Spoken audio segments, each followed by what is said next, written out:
Today we are pleased to welcome Ben Kopp.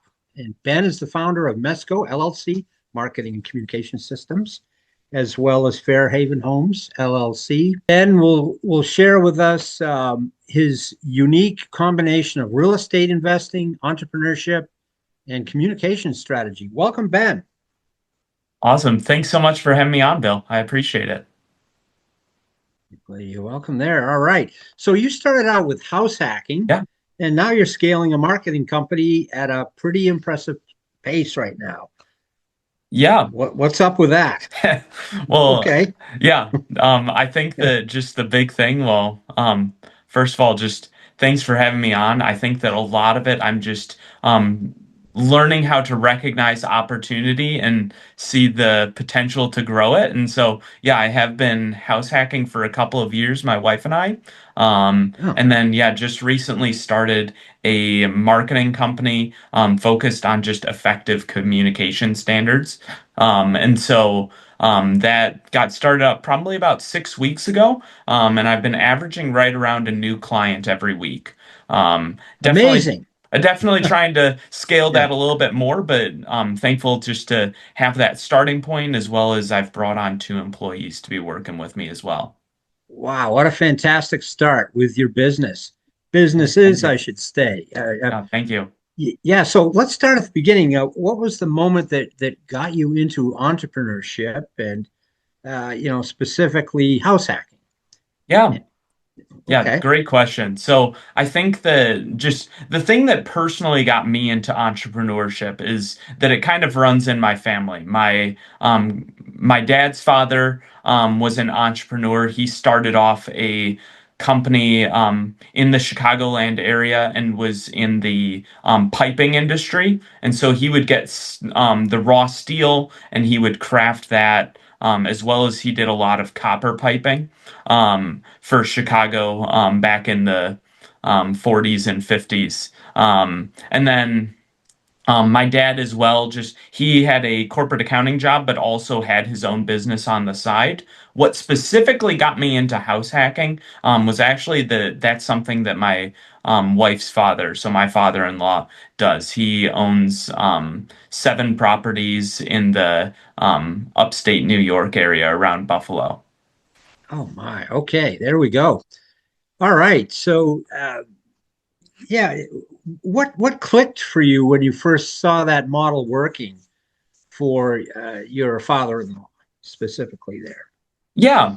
I think that the big thing that clicked for me is just I have a tendency, I love to put in the work. And I think that it's the idea of can I make the tools and resources that I have available to me work for me as well. And obviously, like we just when we talk about house hacking and things like that, just we call it quote unquote passive income. Just there's not really any such thing. It's just, hey, how well of a system have I sought set up in order to perpetuate and keep the thing happening that is happening? And so we've been doing that with house hacking, and it's honestly just a really great privilege and opportunity to see how that can bring in a more passive income stream.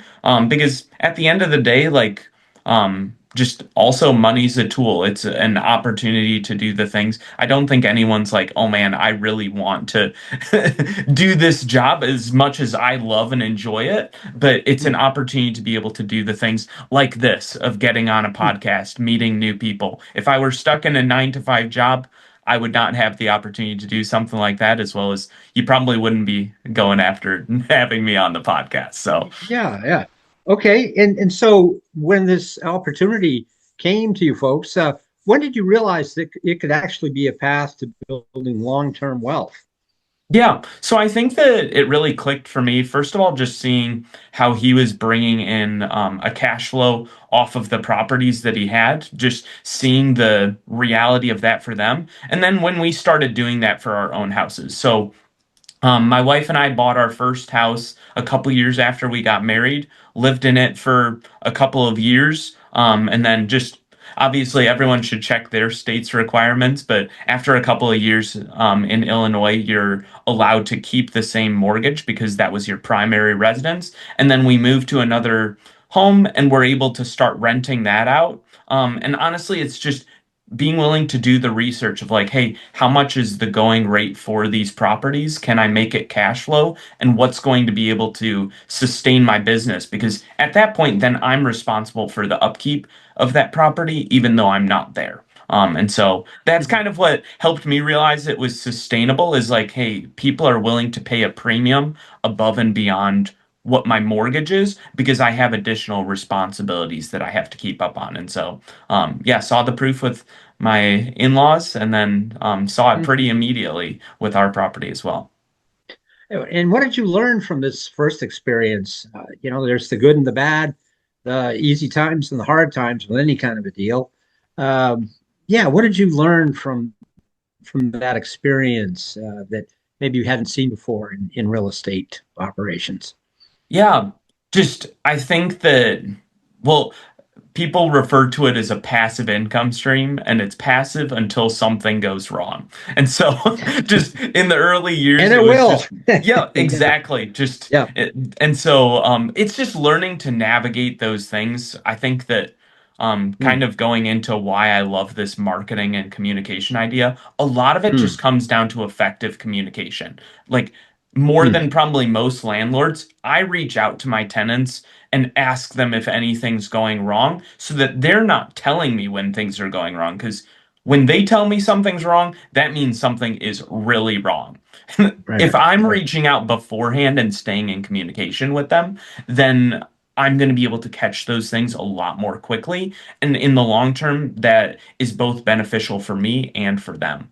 And so, yeah, just being proactive about finding those problems, just things need maintenance. And so I Mhm. don't ask my tenants, like, oh, like, when's a good time for me to come change the air filter? Do you want me to change the air filter? I'm like, no, I own the house. Like, I want the air filter changed. And I'll give them a range of days of, hey, what's a time that works for you in this range of days? The air filter does need to be changed, whether they think it does or not. There we go. All right, so on to some really exciting news for you here. You didn't stop at real estate and house hacking. You also launched Mesco LLC, your marketing Yeah. company. Yeah. What inspired you to start that business, Ben? Yeah. I think that at the end of the day, like, and I think that a lot of people start this with every company that they start. I just realized I had more capacity. And also, I wanted to create opportunities for other people as well. My wife and I have kind of figured out the system that, for doing real estate investing and house hacking. And I was just Mhm. like, you know what? I can be doing more. There's more that I want to be doing with my life. And so that's kind of what birthed the idea of Mesco LLC is again just helping people find an effective way of their lines of communication, both internally inside of their company and externally the way that they communicate with their existing customers and their potential customers. And so Mhm. the mindset that I come at with it is that I am just all about stewardship. I recognize like people are people. I want to create relationships with people. I want to utilize tools. And everybody has tools that are available and at their disposal. And so I just always ask the question of how can I be utilizing those well? Nice, nice. Now, Ben, one thing that really stands out about you is your philosophy on communication. Hmm. And I got to say, you are an expert communicator. You mentioned something really powerful in prior conversations. It takes 5 to 12 times for a message to actually land, usually with the average person. Yeah. Where did that specific wisdom come from here? Yeah, so that came from a couple of things. Just first of all, research online, but also I don't know if you know Grant Cardone. He has a lot of media and videos out there about people taking more action. And one of the stats that he uses when it comes to communicating and just making this in his realm, it's making the sale happen. But it's like really in any situation, like if you want something to happen, generally speaking, I have to take the personal responsibility of I'm going to follow up enough times to make that happen. And so that's kind of the guiding principle. Heard it from him, see it kind of all over the place on just lots of different research groups have come out with similar studies and Mhm. conclusions there. Sure. Yeah, the people that follow up get the business, and that's about the core of it, I would Yeah. say, right? And well, Especially these days. yeah, well, and one thing to add to that as well is that I've also just found like each person's unique and in their way of thinking. Obviously, I can create strategies to reach a certain type of person, but it's also just providing value to people. I think that I definitely challenge myself to not think about communication transactionally. Although that's a Mm. huge part of my business, I just want to follow up and bring value to people, whether that's finding value that they haven't realized they already have, or helping them realize some potential of value that they can extract from something that they're hoping to do. And so I've found if I continue to add value to people, I can reach out as many times as I want. And then as long as I and that person are in agreement on it, like they may not Mm. value the same things I value, but yeah, it's just really locking into that and just freely sharing that with people. Is this part of your approach you describe as the new old marketing, Ben? Is what you just discussed part of that? And can you elaborate on that? New old marketing. Yeah. Yeah, so I maybe it's an overgeneralization, but I like to tell people that the new ways of doing things are just a flashier way of doing the same thing that people have always done. And the question that I ask myself is, am I willing to put in the work and the effort to make the things that I want done? And so when I talk about new old marketing, just most of the marketing that I do is through emails, text messages, and phone calls. Mm, mhm, mhm. I'm basically yet to use social media. I know that it's a huge opportunity out there, but I'm challenging myself of, hey, can I steward the opportunities that I have in front of me right now? And then I'll continue to grow. And so, Mhm. yeah, Okay. And how does that work with, say, calling on the phone? yeah, I mean, let's break it down into the components here: calling, texting, emailing, and knocking on doors. But calling yeah. first. Yeah. Yeah. So yeah, calling. So that's something that again, it's just having conversation with people. I always start off with even before I get onto the phone with someone, I have to remind myself, hey, why am I making this call? And I'm like, I am making this call because I genuinely want to provide value to this person. And I remind Okay. myself of that every single time I go on. And I hope that, like, for you or for your listeners on this podcast, that that would be the case. And so just I start with that. And then it's just seeing, hey, I'm going to ask enough questions to hear what this person deems valuable. And then I'm going Yeah. to see if I have a solution for it. If I don't, I refer people all the time to somebody else. Hmm. But Hmm. that's kind of my strategy with calling is it's like I'm just going to learn about what's valuable and how I can provide that. Nice. Nice. And how about with texting here? How do you make that personal? And, you know, Yeah, I mean, your philosophy is, it's not like a strategy. It's just who you are as a person. That's my yeah, impression. So, yeah. but could you talk about texting here? Yeah, I think that a lot of it, another thing, I'll probably reference Grant Cardone a lot because I've been listening to a lot of his stuff. But Yeah. one thing that he says all the time is creativity follows commitment. If I'm committed to following up with people a lot of different times, I'm going to start getting creative with how I do it. And so when it comes to texting, I agree. Sometimes people are like, "Hey, it's not super personal." And I just asked myself, "You know what? What if I send a picture of a selfie every single Mm. time? What if I send a quick video through text? What if I text them while I'm on the call so that that is supplementing and adding to the experience? that somebody has when I'm on the call with them. I don't wait Mhm. until the call's over necessarily to text someone.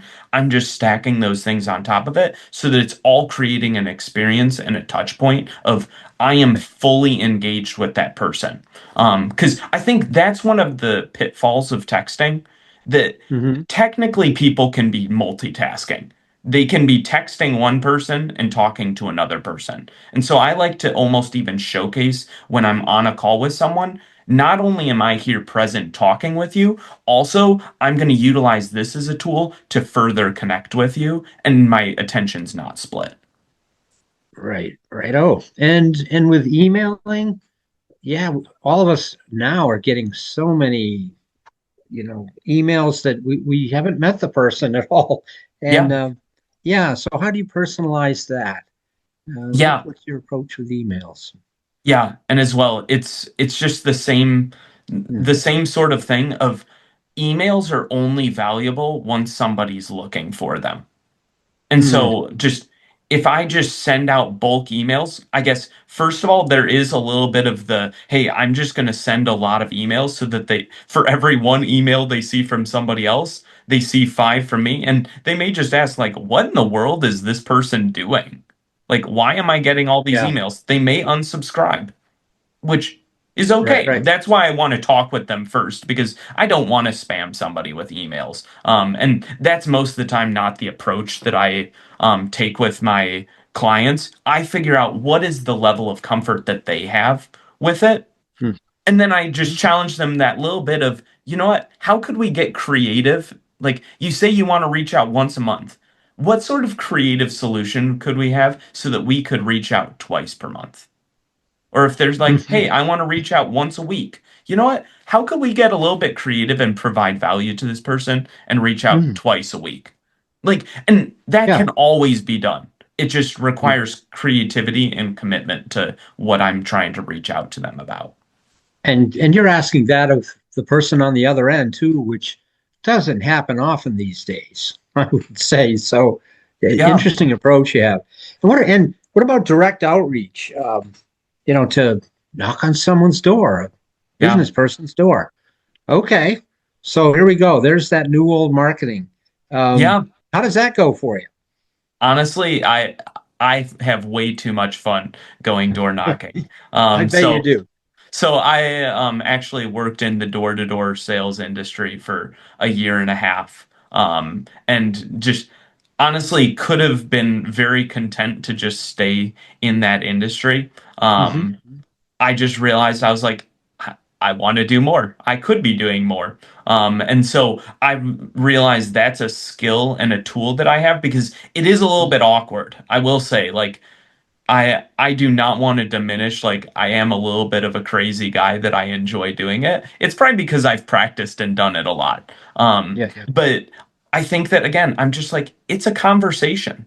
I may yeah. not I go into it, I may not have the solution that they're looking for, and at the very least, one solution that I feel like I can always provide, and I guess this might come to a little bit of the heart of it, is I think that at the end of the day, people want to be valued. Hmm. Hmm. And so I know that within walking in somebody's door, within just 5 minutes, I can find one way to encourage them. I Yeah. can find one way to provide value to them.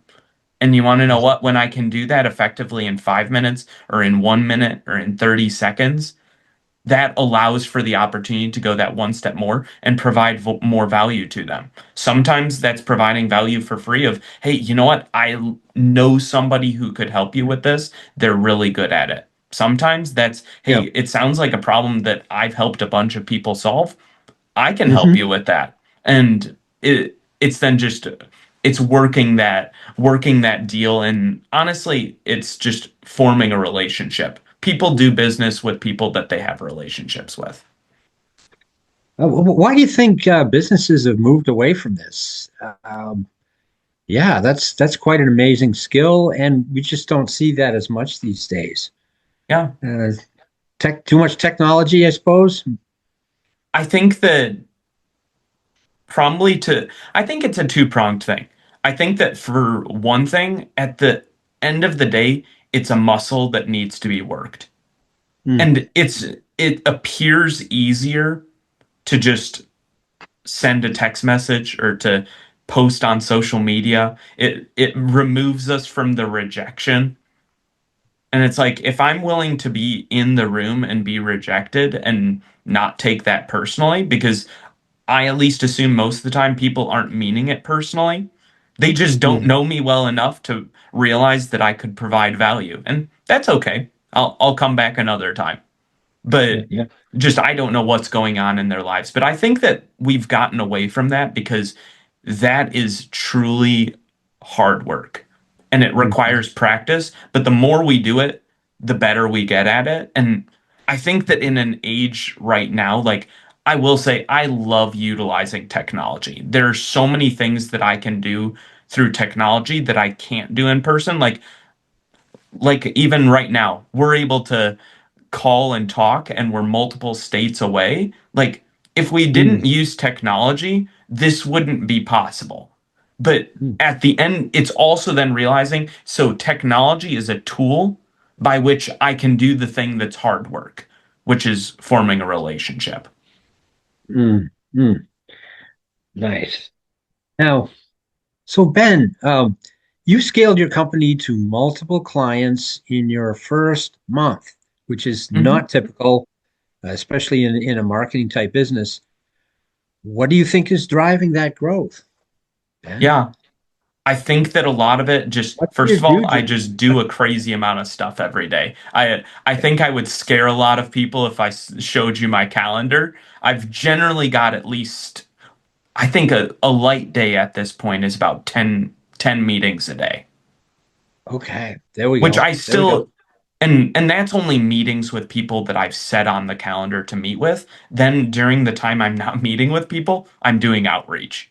Like there's just a lot of stuff going on. And so I think that to some extent it's the relentlessness of, hey, if I have time, I'm going to utilize it for a specific purpose, as well as then just being genuine with people. When I'm in a meeting with someone, I don't look at my phone. Like Mhm. it's both really simple, but also like takes a ton of discipline. Like I could be on my phone right now, but you want to know what? The moment I pull this out, the person that I'm talking to feels less valued Yeah, because they're yeah, like, oh, you know what? That thing took precedence over him talking to me. And it's like, why would I ever do that? yeah, yeah. It's far more valuable to be there with the person. Mm. Right on. So you're scaling your business. You've got two employees right now. Yeah. Where are you going to take this? What's the next year going to look like for you, Ben? Oh man, just this next year, like I did set a goal yesterday and just I at least want to make sure it stays the minimum, but I might have shot too small. That I was like, I want to have 12 salaried employees by the end of the year. Um, Good just for I you. Good think for you. that Strong goals. There we go. yeah, I honestly I think that if I keep working at the pace that I'm working, that may I may hit that one a lot faster um than I'm anticipating, but kind of just my mantra is, you know what, I'm going to set high goals and then I'm just going to realize the amount of work that I need to put in order to make those goals happen. And also sometimes Yep. it's another Grant Cardone principle of I'm going to figure out the amount of work I need to do to make it happen. And then I'm going to make sure I do 10 times that much because then it's only reasonable that it happen. There we go. All right. Um, nice, nice. You've got a really interesting take on sales that you've already gotten into a fair bit here. You're not really out there convincing people, obviously. You are. What would you say your philosophy is? Is it guiding them? What is it in your own words? Yeah, I think that, yeah, that's a great word that you use there. Just it's guiding them. And I think that also, like, a key word that I use a lot that can definitely become a buzzword. I will say, like, buzzwords are people using a word that they don't actually care about. And so I just choose my words very carefully. But I'm like, it's about guiding them through a process and it's about providing them service. And so Hmm. I'm like, Hmm. I'm just always going to try and provide more service than I even tell them about. I'm just going to do things. I'm going to do things that act in a way that I am serving that person. Um, and so, when I do those two things, when I'm guiding them and when I'm serving them, like it almost becomes impossible for someone to say, hey, this is not helpful. Hmm. People Hmm. just see the value in it. And so those are kind of the guiding principles that I'm using right now. Nice, nice. You mentioned that your marketing business is scaling faster than your real estate portfolio. Mhm. That's fantastic, and I think we can see why. How do you balance those two businesses together? Yeah, that's a great question. Um, I think that the big thing right now is I'm focusing on where I can put activity. And at least right now, I see the best opportunity for activity in my marketing company. Obviously, like my real estate has been more of a passive, like building it through house hacking, and it's more of a passive venture. And I think that that's what a lot of people hope for from it. I don't know, like there are real estate agents and people who just serially buy properties. I've just decided, like, at Hmm. least right now, that's not what I'm going to be about. But I realize, like, I can put a ton of intentional effort into my marketing company, which the funds that I make from that, I can very easily funnel into another tool that is much more passive and will just keep earning me money in the long haul. And so I think that's why like one's growing quickly and one's not. It's just where I'm putting my attention. Do you see them merging in the future in a specific way? Oh man, just they definitely could. Honestly, I hadn't thought about that quite yet. I think that um, yeah, it's a lot of it. I will say, just I'm still young and early on in my career, and so just there are opportunities to merge everything. I think that I'll just want to make sure I'm intentional of why am I merging them. Um, Hmm. just they're each Hmm. individual tools that serve very different purposes. I sometimes will say I like to keep my tools separate, but I like to bring people together. And so just finding people that'll work well together, but recognizing, you know what, a tool is best for a certain purpose. Hmm. You said something really powerful. Hmm. That if you could be great at anything, it would be relationships. Mm. And yeah, um, can you expand on that? I mean, it's personal, you know. Yeah. Um, okay, Yeah. yeah. Just I think that really what's behind that is like I think that personally, that's just what I care about. And I think that that is the easiest way or it's the simplest. I shouldn't say easy. Relationships are not easy, but it is the simplest way of Hmm. providing value to someone. And so I just, I think that kind of like I explained to you last time, just there are always going to be skills and things that I'm going to be able to find someone that's better at it than I am. Like universally, if I really wanted to dedicate all my time to like learning about chess or learning about real estate or just there's always going to be somebody who's going to be able to do it better because they'll be more intentioned and committed to it than I am. And so I guess I've honed in on, you know what, if I can be really good at relationships, which I will say, it makes me a little bit sad that I don't think lots of people think that way. I think that's some of the uniqueness of where I am is people Hmm. are focused on a lot of different things, and I'm just going to simply focus in on just building relationships and being good at relationships. Like I want to genuinely connect with people. Yeah, yeah. Wow, all right.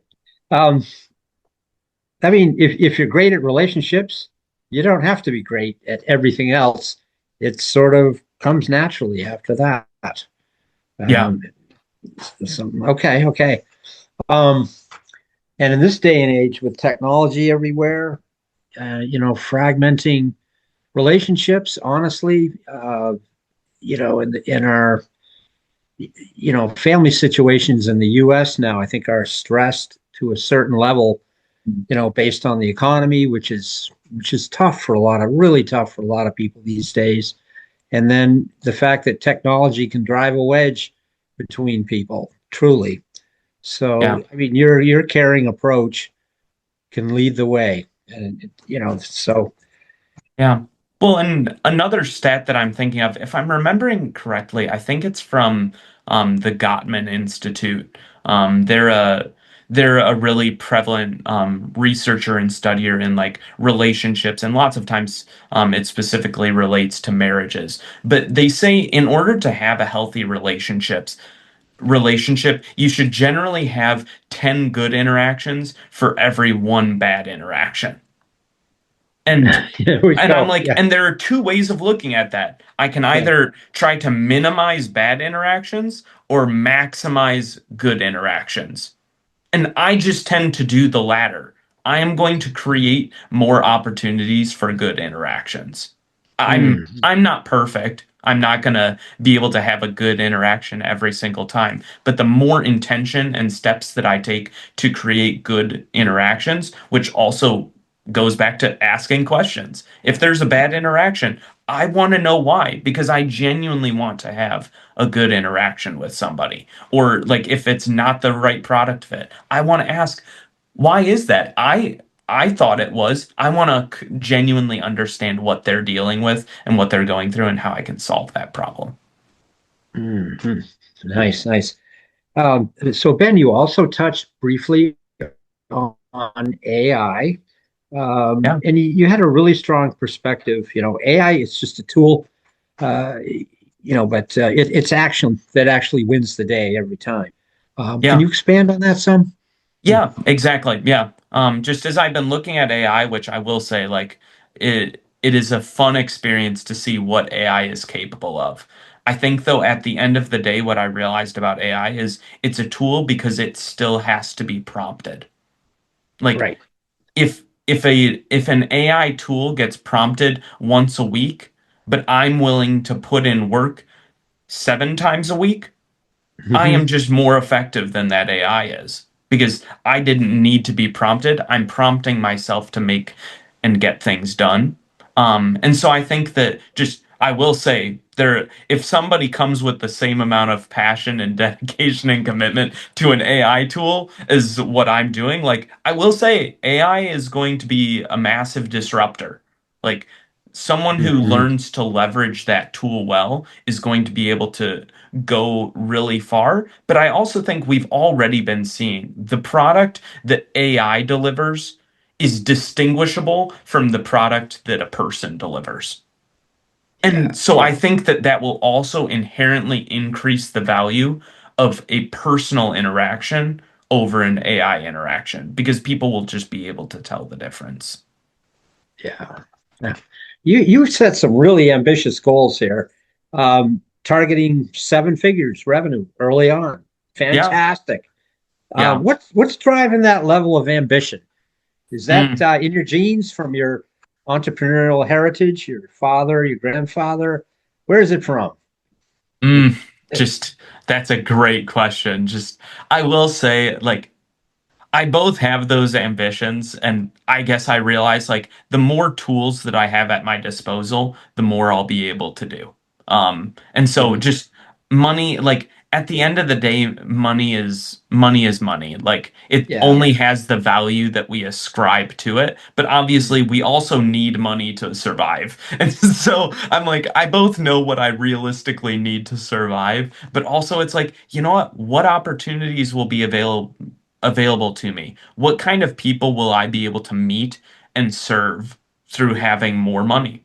And so I guess the reason why I set those goals out is because that's just it's a new venture. It's new opportunities that will be available to me because I have a certain tool. But until I get there, like I'm Mhm. going to just leverage the opportunities that I have right now. And I guess, sorry, to get back to your question of like what prompted me to do that, I think that it's just trying new stuff. Yeah. I think that that's somewhat just in my DNA, and like I've seen people do it. I think I'm wanting to accomplish something that no one in my family has done before. Mm. Um, and so it's both things that I've seen, but also asking myself, hey, can I do more of it? Can I do it earlier? Can I do it faster? Yep. Like, and Yeah. but keeping that base point and hey, the relationships are the thing that matter most. And what does success look like for you 3 to 5 years now down the road? If you get your crystal Mm, ball out there a little bit further down the road, where you want to be in your yeah. life and in your goals? Hmm. That's a great question, Bill.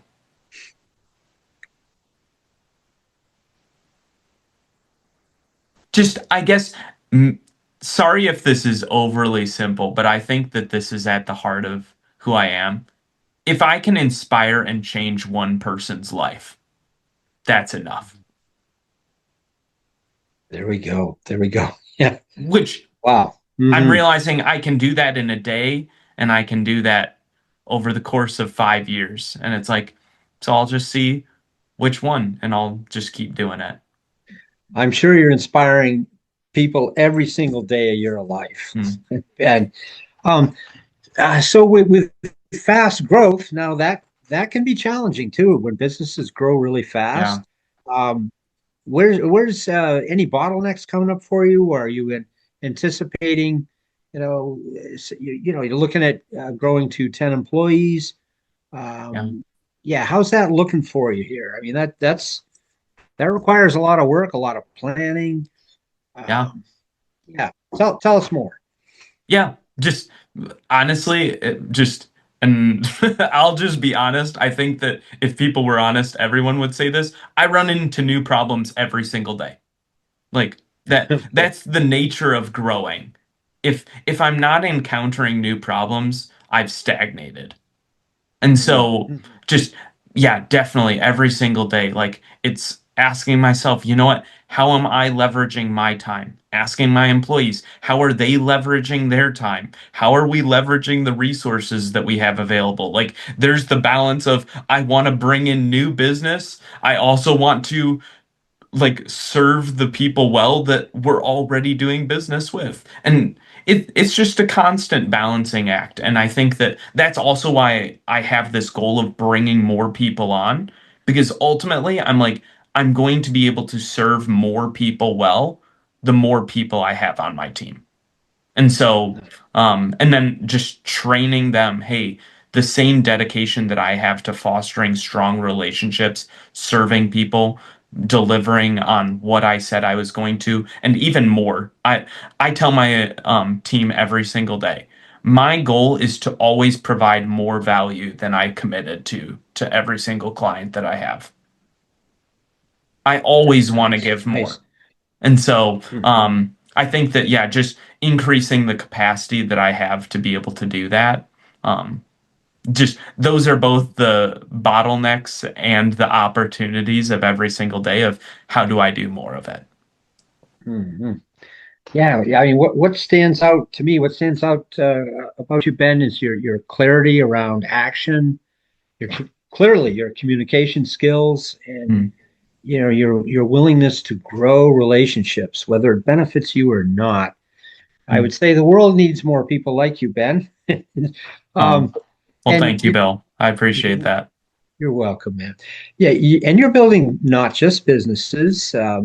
Clearly, it's your philosophy around people and their worth, their their intrinsic, amazing beauty. I guess there's the right word.